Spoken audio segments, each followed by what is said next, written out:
Sekarang kita akan masuk langkah ke-23, yaitu masalah iman dan takwa. Baik, kita mulai dulu dengan masalah iman.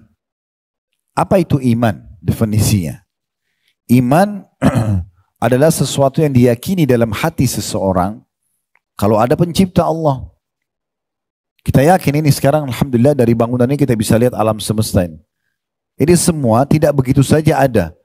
Alam semesta, pergantian siang malam, terbitnya matahari, terbenamnya matahari, turunnya hujan, mungkin sekarang lagi musim hujan di negara kita misalnya. Semua itu fenomena alam ini, termasuk diri kita sendiri, populasi manusia, bahasa yang kita gunakan, warna kulit, perbedaan paras wajah, postur tubuh misalnya. Begitu juga dengan semua jenis hewan-hewan dan tumbuh-tumbuhan. Ini semua nggak mungkin nggak ada yang menciptakan dan menata dengan rapi. Kalau ruangan ini tidak ada arsiteknya dan tidak ada ya satu perusahaan yang mengatur misalnya, termasuk ini masalah aliran listrik, AC dan segala macam, maka tidak akan mungkin berdiri building ini dan ada ruangan ini misalnya. Sederhana saja. Bagaimana dengan alam semesta yang begitu besar?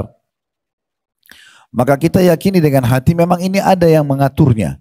Keberuntungan kita sebagai seorang muslim dikerucutkan dan langsung dikasih kata kuncinya. Yang menciptakan semua ini satu saja. Namanya Allah. Ini loh kitabnya Al-Quran. Kalau mau kenal lebih jauh baca. Ada 114 surah, 30 juz, 6.000 sekian ayat. Dari ayat ke ayat kita bisa mengenal siapa Tuhan kita dan pencipta alam semesta ini. Ini loh utusannya bernama Muhammad SAW. Ini loh dari lahir kisahnya sampai dia meninggal dunia. Ini loh sunnah-sunnah dan ajarannya. Semuanya isinya Al-Quran dan sunnah ini kebaikan. Jujur, amanah, tanggung jawab, bakti sama orang tua. Apa saja kebaikan-kebaikan, menjenguk orang sakit dan segala macam. Dan semua yang dilarang buruk-buruk. Berbohong, menipu, memukul, mencuri, membunuh dan segala macam. Maka kita jadi tahu punya panduan. Itu namanya keimanan. Definisi pertamanya adalah keyakinan dalam hati. Ada Tuhan sang pencipta Allah. Lalu kemudian kita ikrarkan dengan lisan kita. Nah, lisan kita mengatakan saya beriman kepada Allah atau saya muslim, gitu kan. Kemudian aplikasi dengan anggota tubuh. Jadi ulama mendefinisikan iman dengan 3 hal tadi. Meyakini dalam hati bahwasanya ada sang pencipta Allah yang mengatur semua ini, dan apapun yang Allah perintahkan untuk kita imani seperti iman kepada malaikat, iman kepada kitab-kitab, kepada rasul-rasul, kepada hari kiamat, takdir baik takdir buruk yang kita kenal dengan rukun iman kita. Kemudian kita ucapkan dengan lisan. Selalu di lisan kita itu zikir kepada Allah, ucapkan kata-kata yang baik. Kita mengucapkan apa yang Allah perintahkan dan Allah ridha, dan kita jauhi apa yang Allah larang. Kemudian kita aplikasikan dengan anggota tubuh kita. Salat, sedekah, ya, dan segala macam. Nah, itu iman. Iman ini ya kalau sudah ada otomatis orang yang punya iman itu akan berubah dari orang buruk menjadi baik. Orang pelit menjadi dermawan, penakut jadi pemberani. Orang yang dulunya buruk, pelaku kriminal, pelaku kejahatan, begitu tersentuh secara keimanan, maka secara otomatis kita lihat akan berubah. Makanya tidak asing kita lihat ada orang hijrah, ada orang berubah sikap, itu karena sudah ada keimanan dalam hatinya. Namun yang perlu kita garis bawahi teman-teman sekalian, iman ini tidak akan pernah bisa ada dalam hati seseorang kecuali dengan ilmu. Gak bisa. Kalau tidak hadir di majelis ilmu seperti ini, gak dengarin pengajian, baik offline ataupun online, maka mimpi punya iman. Makanya Nabi SAW selalu menghidupkan majelis ilmu. Bahkan beliau sangat senyum pada saat menyambut para penuntut ilmu sambil mengatakan, marhaban bitalabatil ilm. Selamat datang para penuntut ilmu. Memang agama kita adalah agama ilmu. Agama ilmu. Ya. Jadi harus pondasinya itu ilmu dulu. Nanti ilmu akan mendatangkan iman. Sekali ikut pengajian, imannya terasa ada. 2 kali dengarkan pengajian, maka imannya lebih bertambah lagi. 3 kali, 4 kali. Kalau selama hidupnya selalu tiap hari dia cas dengan ilmu, maka imannya makin bagus. Ya. Keyakinannya kepada Allah makin bagus. Nah, kalau iman sudah ada, maka secara otomatis seseorang itu akan rajin mengerjakan perintah, juga meninggalkan larangan. Nah, mengerjakan perintah dan meninggalkan larangan ini bahasa agama kita takwa. Nah, di sini dikatakan ini iman dan takwa. Jadi itu pondasi dasarnya.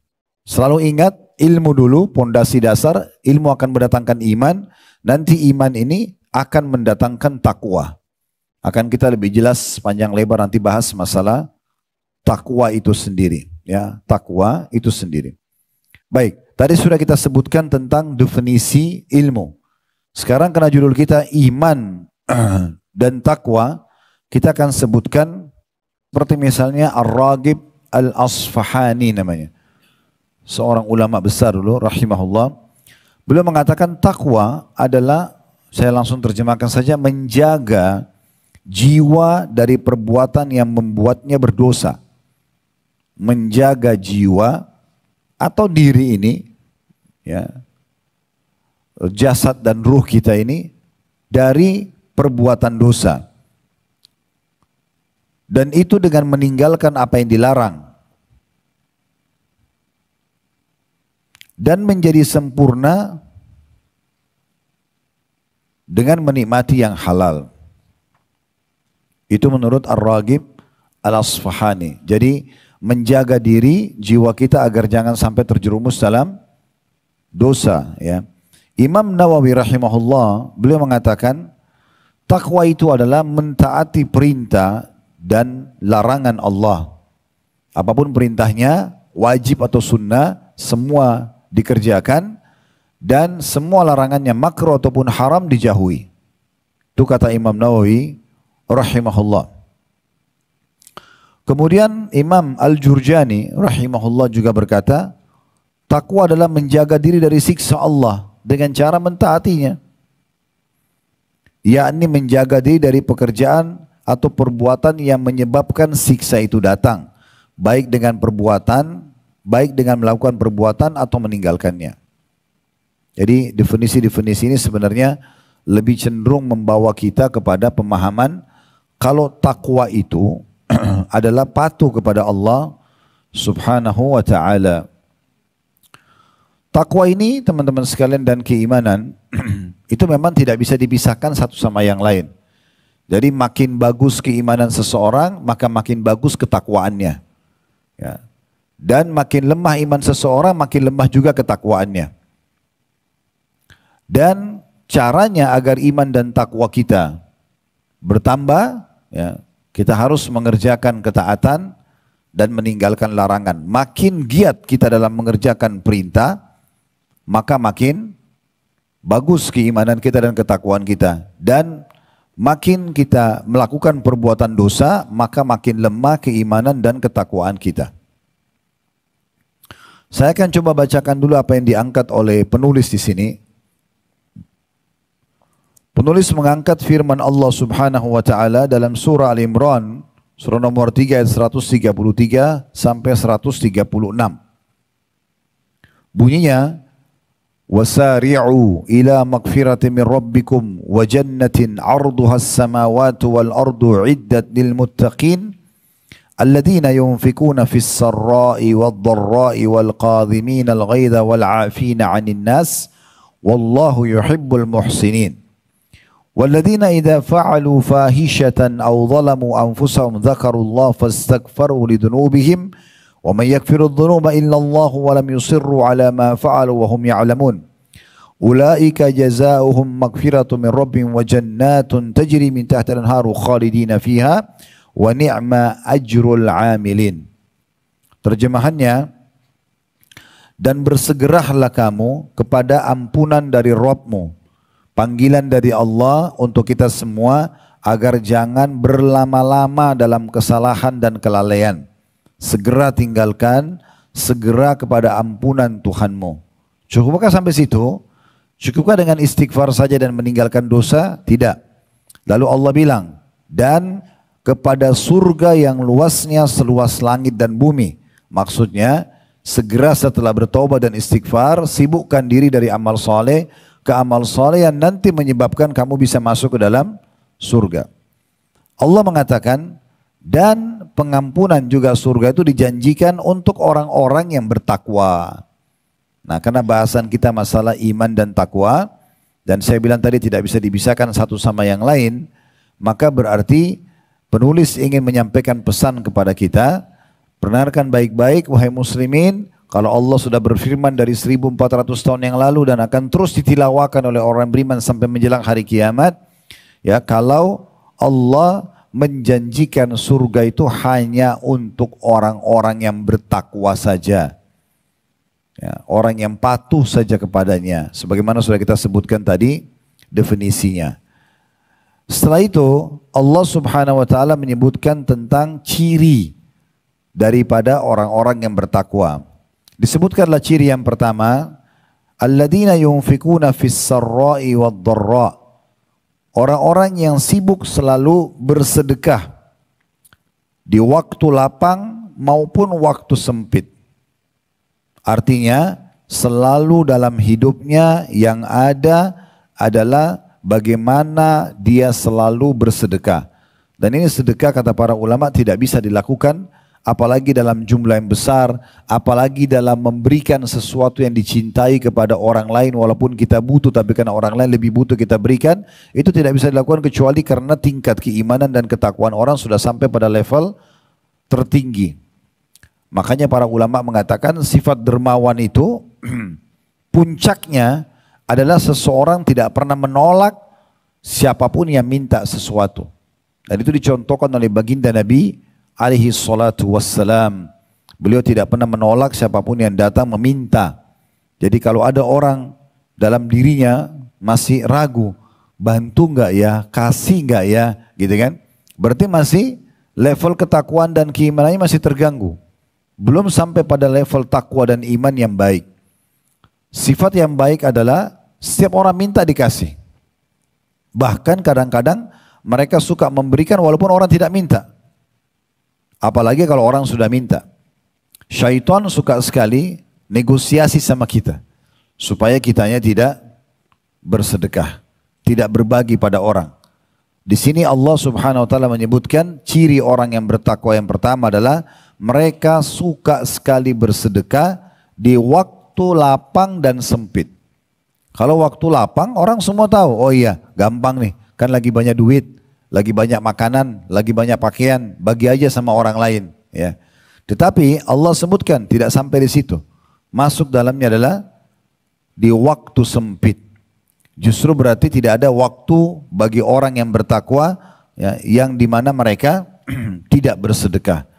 Baik di waktu pagi, siang, sore, malam, besok lagi begitu, seterusnya. Saya ingin berbagi dalam masalah ini dengan salah satu sahabat Nabi bernama Sa'ad ibn Ubadah radhiyallahu anhu. Kalau pernah dengar nama ini alhamdulillah. Kalau belum pernah dengar, perlu Bapak Ibu fahami baik-baik tentang pribadi orang ini. Dia tahu betul bahwasanya Allah subhanahu wa ta'ala maha kaya dan Allah itu suka sekali memberi hamba-hambanya. Maka dia ingin juga memiliki sifat itu. Dan dia mengatakan dalam doanya yang masyhur, ya Allah muliakanlah aku, sampaikan aku ke derajat terbaik di dunia dan di akhirat nanti dengan harta yang melimpah yang aku sedekahkan di jalanmu. Dan subhanallah Allah kabulkan sehingga Sa'ad bin Ubadah radhiyallahu anhu menjadi salah satu sahabat Madinah yang paling kaya pada masa itu. Dan dia punya anak bernama Qais, terkenal Qais si dermawan. Sebagaimana ayahnya juga terkenal Sa'ad si dermawan. Anak sama ayah ini luar biasa. Dan Qais terbentuk seperti ini pribadinya karena anak ayahnya. Ayah mengatakan kepada Qais, wahai anakku, ini ada gudang hartanya ayah. Maka habiskan, sedekahkan di jalan Allah. Jadi dia bukan kasih anaknya jumlah tertentu, ini nak ya, nanti kemudian kamu sedekahin yang lainnya kita nabung, enggak. Ini harta ayah, habiskan, sedekahkan jalan Allah. Karena masa itu belum ada pengeras suara, belum ada media kayak kita sekarang. Maka tiap hari Sa'ad ibn Ubadah dan anaknya Qais radhiyallahu anhu majma'in, dua-duanya sahabat Nabi, naik ke atap rumah mereka, lalu teriak-teriak dengan suara keras, wahai penduduk Madinah, kenal tidak kenal, pokoknya semua penduduk Madinah, siapa yang butuh sesuatu datang kepada kami. Silakan minta apa saja. Selama mereka masih punya, mereka kasih gandum, mereka kasih madu, mereka kasih keju, mereka kasih uang, mereka kasih pakaian, mereka kasih kuda dan unta, kasih domba, apa saja. Semuanya dibagi. Dan saat tidak tenang, sampai gudang hartanya habis di hari itu. Kalau sudah habis, baru dia bisa tidur tenang. Ternyata kuasa Allah subhanahu wa ta'ala dan janji Allah pasti benar. Orang kalau sedekah, kata Nabi SAW, ma naqasa malu min sadaqah, tidak akan berkurang harta seorang hamba karena sedekah. Maka pada saat itu Di hari esoknya, di pagi hari, Allah datangkan keuntungan berlipat ganda dari perkebunan kurma dia yang sangat besar di Madinah, penuh lagi gudangnya.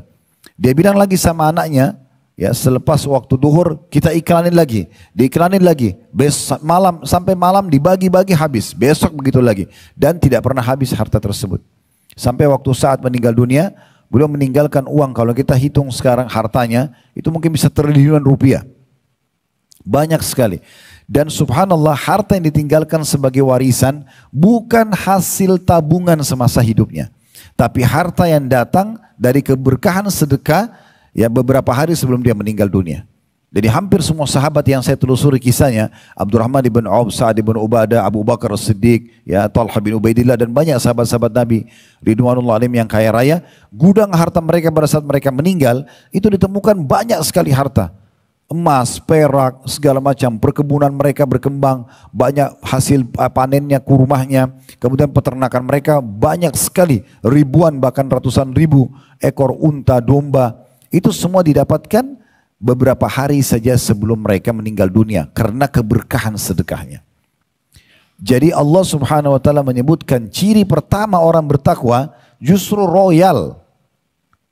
Royal ini, keluarkan jalan Allah akan mendatangkan loyal.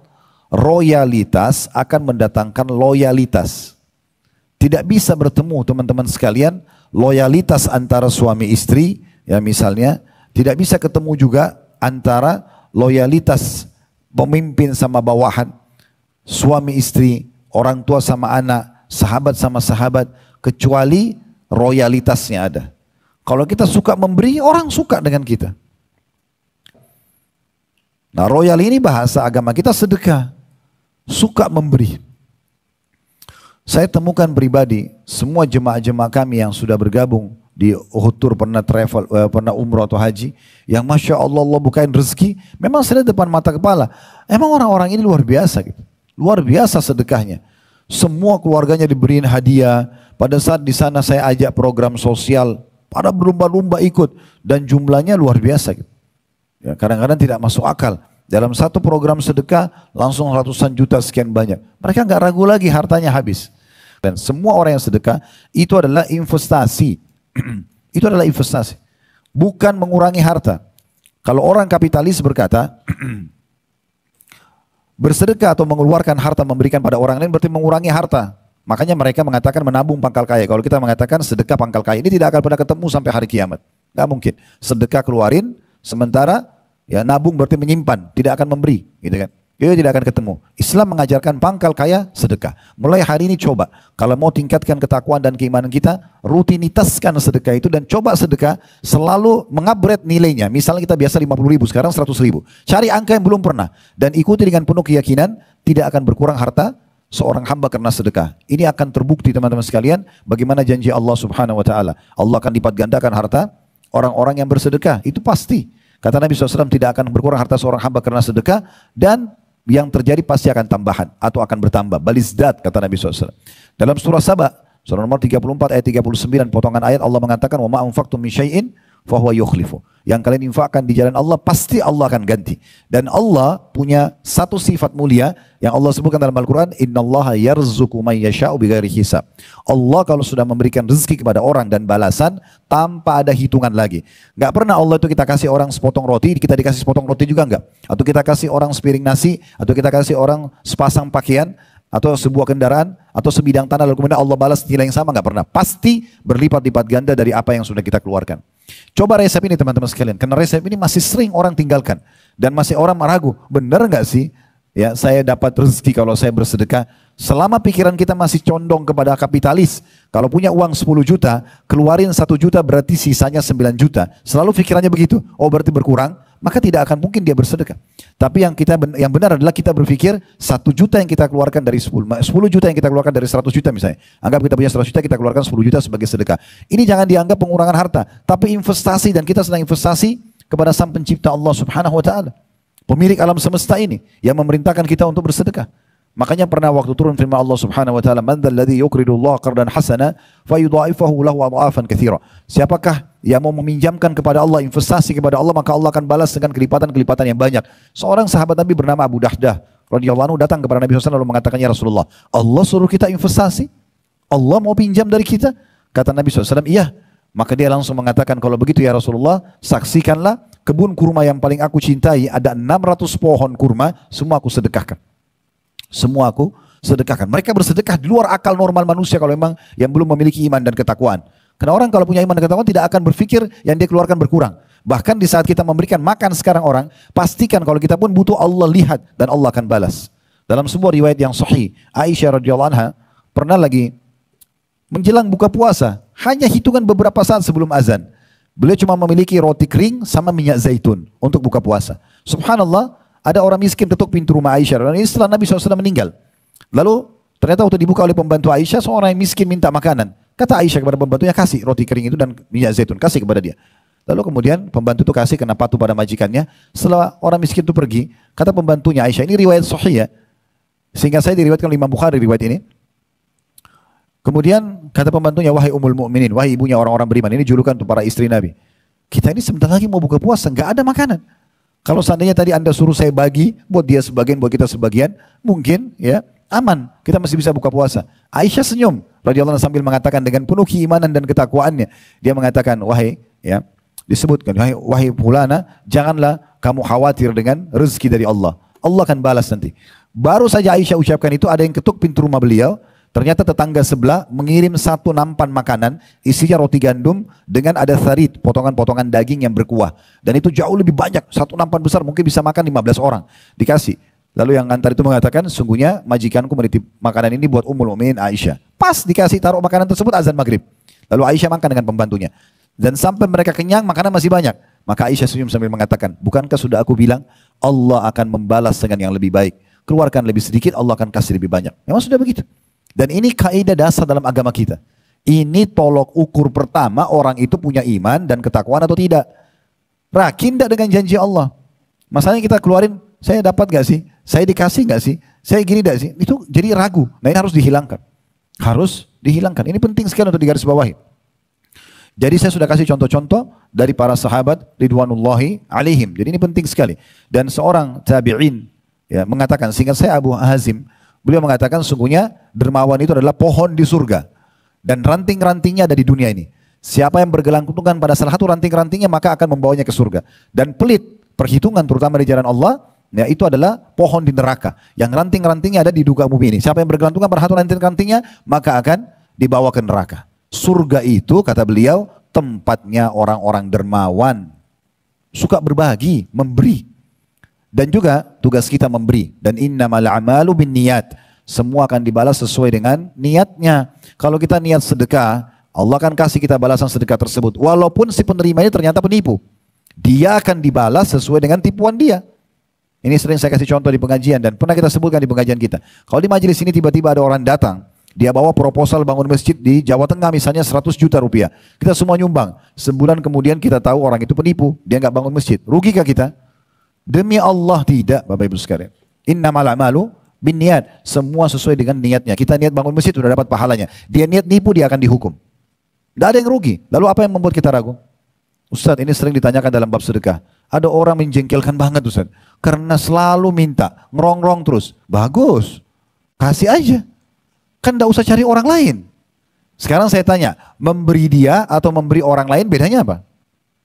Gak ada bedanya. Toh sama-sama yang penting kan sedekahnya. Gak usah tahu siapa yang menerima. Kecuali satu pintu kata para ulama. Orang itu melakukan kemaksiatan. Memang tak pasti uang yang kita kasih dipakai mabuk. Dipakai untuk berzina misalnya. Itu jangan dikasih. Tapi kalau selama orang itu tidak pakai untuk itu. Untuk kebutuhannya, untuk segala macam. Atau kita tidak tahu dia pakai untuk apa. Maka boleh kita kasih. Ada kerabat kita yang datang. Bahkan kata sebagian ulama seringkali kita lagi punya masalah nih. Mohon kepada Allah, ya Allah berikan saya jalan keluar. Di saat lagi kita mintanya genting-gentingnya minta jalan keluar. Tiba-tiba ada kerabat kita atau ada orang yang kita kenal minta, tolong bantu saya. Kita butuh duit sebenarnya. Tapi orang ini kok minta? Sebenarnya kata kuncinya kalau kita bantu di sini di sana lolos. Ya. Cuma banyak orang tidak paham masalah itu. Justru ujiannya datang di sini, kasih ini di sana akan lolos. Allah akan kasih. Ini harus diikuti dengan keyakinan. Ini sudah terbukti di kehidupan Nabi SAW, di kehidupan para sahabat dengan dalil-dalil yang jelas. Jadi tidak usah ragu dengan masalah itu. Ya, tidak usah ragu dengan masalah ini. Kata sebagian ulama juga kalau seandainya ada amalan yang bisa menyelamatkan dari 70 pintu musibah, itu adalah sedekah. Abdullah bin Abbas radhiyallahu anhu beliau mengatakan kalau ada doaku belum diijabah atau permasalahanku belum selesai, maka sengaja aku keluar untuk mencari kantong-kantong sedekah. Sengaja keluar untuk bersedekah agar bisa selesai permasalahannya.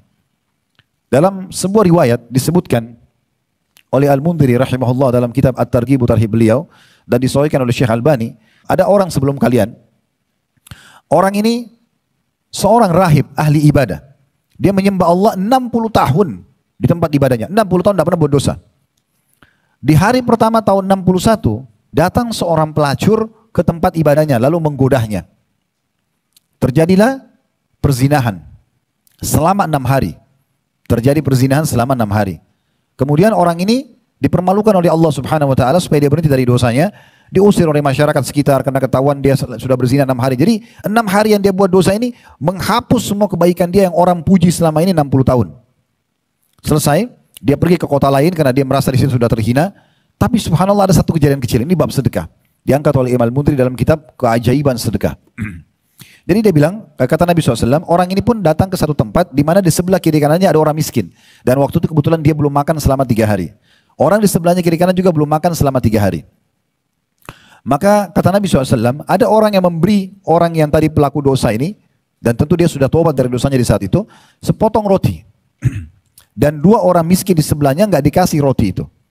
Maka dia pun prihatin melihat 2 orang kiri kanannya belum makan, dibagi 2 roti tersebut, bukan bagi 3 ya, dibagi 2, dikasih kepada orang miskin kiri kanannya, dia sendiri nggak makan. Akhirnya meninggal dia, datang ajalnya. Kata Nabi SAW, ditimbanglah oleh Allah Subhanahu wa taala amalnya orang ini, 60 tahun habis semua, dikalahkan dengan 6 hari zina karena induk dosa besar. Tapi kata Nabi SAW, lalu Allah memerintahkan malaikat mendatangkan sedekahnya dengan roti tadi kepada orang miskin itu. Yang dia kasih padahal dia lapar. Tapi dia dahulukan orang lain, ditambahkan ketimbangan amalnya, maka terkalahkanlah dosa 6 hari zina itu. Jadi luar biasa bab sedekah itu.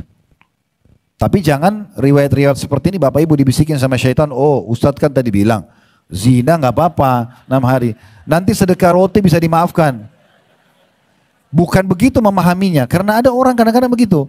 Dia coba cari dalil-dalil yang mendukung dia. Keliru ya, keliru, bukan begitu memahaminya. Bisa saja Anda belum sempat tobat lagi berzina, bisa saja. Kan gitu, bisa saja. Atau bisa saja pada saat Anda bersedekah Anda tidak ikhlas.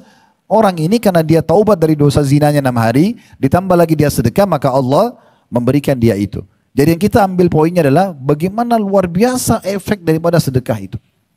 Berapa banyak orang yang selamat dari segala macam penyakit, segala macam musibah, karena memang bersedekah. Di Saudi dinukil sebuah kisah, ada orang sudah divonis kanker stadium yang tertinggi, dan ini operasi terakhir, seorang bapak-bapak ya, tidak disebutkan namanya, kemudian dia akan melakukan operasi terakhir. Tapi persentase dia selamat kecil sekali. Dia bilang, kebetulan dia berobat di Amerika di salah satu rumah sakit besar, dia bilang saya mau pulang ke Saudi, saya ingin izin sama istri sama anak-anak saya karena kemungkinan operasi ini tidak berhasil. Jadi sangat kecil persentase keberhasilannya, karena kemungkinan ajal meninggal menurut ilmu medis gitu. Dia pun pulang, dia pamit, dia tulis wasiat semuanya, dia atur bagaimana perusahaannya, kebetulan orang mampu. Setelah selesai semua dia menuju ke bandara, ingin menuju ke rumah sakit di Amerika. Di pinggir jalan, subhanallah dia ketemu dengan, dia lihat seorang ibu tua miskin di pinggir jalan, kayak orang yang susah hidupnya. Dia pun mengatakan, saya juga akan meninggal dunia, saya ingin memberikan yang terbaik di jalan Allah. Dia korek kantongnya, kalau tidak salah ditemukan ada uang 3.000, 1.500, 3.000 real. Ya ini jutaan lah, 7 juta, 8 juta rupiah. Dia korek kantongnya ada uang itu. Dia suruh supirnya berhenti, dikasih ke tangan orang itu, lalu dia pergi. Dengan niat, semoga saja Allah bisa memberikan untuk dia jalan keluar gitu ya. Pergilah dia ke Amerika, subhanallah terjadi keajaiban luar biasa. Ini kisah nyata diangkat oleh para ulama di Saudi. Kemudian ternyata dokternya pun kaget pada saat dicek kembali sebelum operasi, tidak ditemukan satupun potongan kanker itu. Sembuh total. Maka dokternya pun kaget, Anda ini berobat kemana? Dia bilang, saya tidak berobat kemana-mana. Saya pulang, saya pamit kepada keluarga saya dan saya menuju sini untuk operasi. Dia bilang, tapi sekarang kanker Anda tidak ada sama sekali. Maka tiba-tiba dia keingat ibu tua yang dia bantu di pinggir jalan tersebut. Begitu banyak kejadian yang diselamatkan seseorang dari masalah justru karena sedekah tersebut. Oleh karena itu teman-teman sekalian, berikan yang terbaik dalam sedekah. Saya juga pernah ingatkan, baca Al-Baqarah tentang sedekah ya. Jangan lupa selalu ulang-ulangi nih. Baca Al-Baqarah surah nomor 2 ayat 261 sampai 274. Selalu ulang-ulangi. Belasan ayat Allah berfirman tentang masalah sedekah. Allah janjikan balasan yang besar dan Allah juga berikan situ syarat supaya sedekah kita diterima dengan cara tidak menyakiti perasaan penerima dan juga tidak menyebut-nyebutnya. Udah bantu orang udah selesai, ya. Udah bantu orang udah selesai. Kita kalau mau bicara tentang masalah sedekah ini maka tidak akan pernah cukup dengan satu pertemuan bahkan.